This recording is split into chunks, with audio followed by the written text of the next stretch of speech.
preview. There you have it, suka! On the ground, you bitch!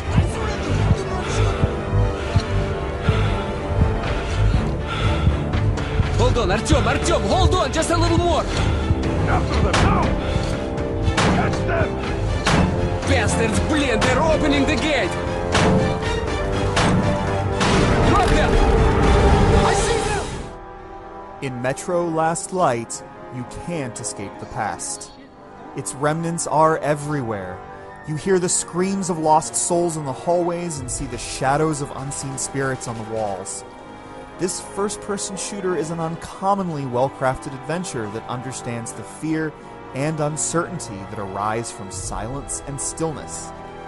The game's predecessor, Metro 2033, established the series' penchant for mystery and supernatural drama, but Last Light is in a class all its own. It's not just another frightening trek through the dark corridors of the Metro, but a surprisingly moving journey that melds story, setting, and action into a special experience you won't want to miss.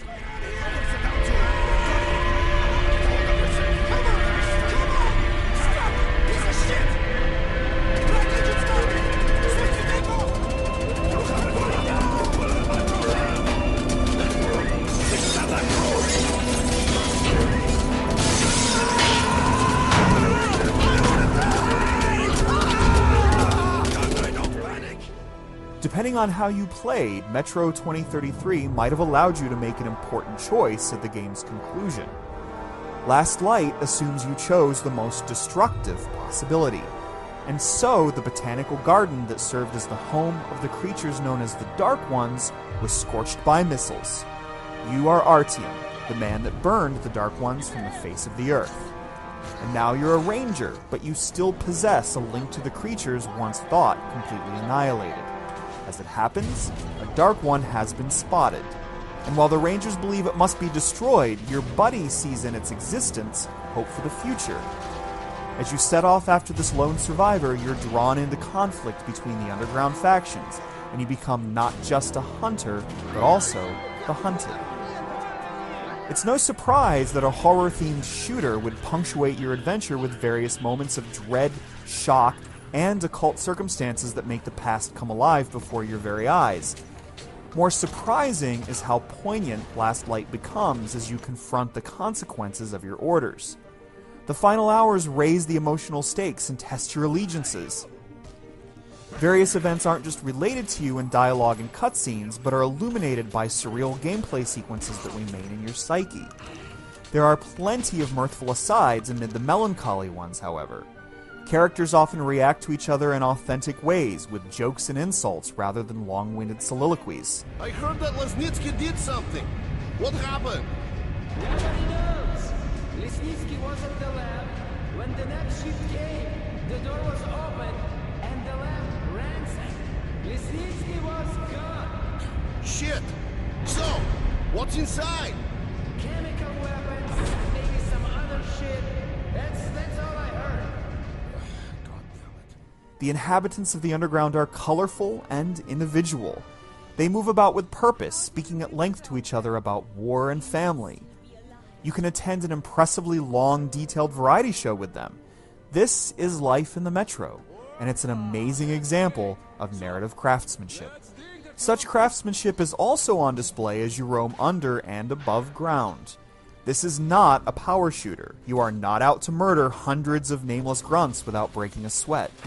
You are in danger, and you feel it most every step of the way. In dark, tight corridors, you hear the chattering of the mutated wildlife before you see it. Shining a flashlight on such a freak causes it to recoil, giving you a chance to blast it with a shotgun.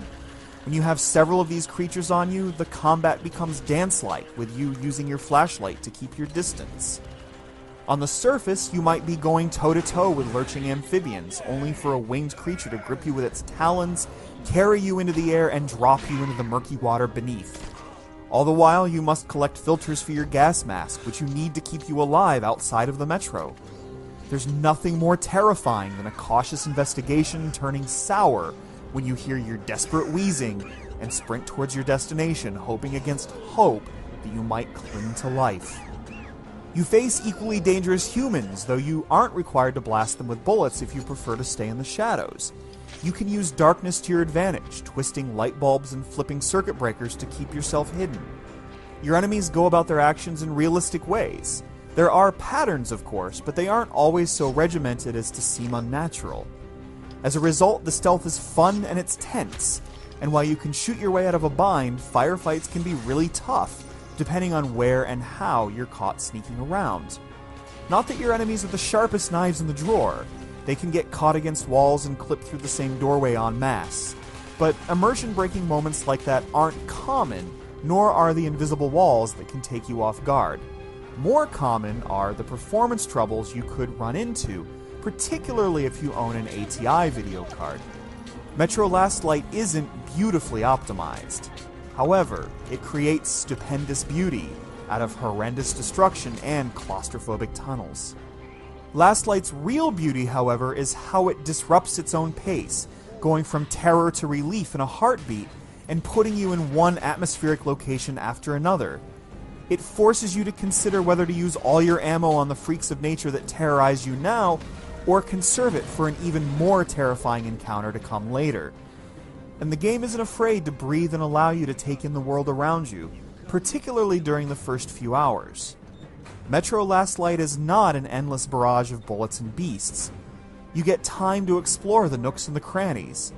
It allows the chilling fog to seep into your bones, and when it finally comes time to aim your shotgun at mutated fiends, the impact is greater for the eerie silence that came before. Metro Last Light has demons, and it's only right that you muster the courage to face them. Ali, go!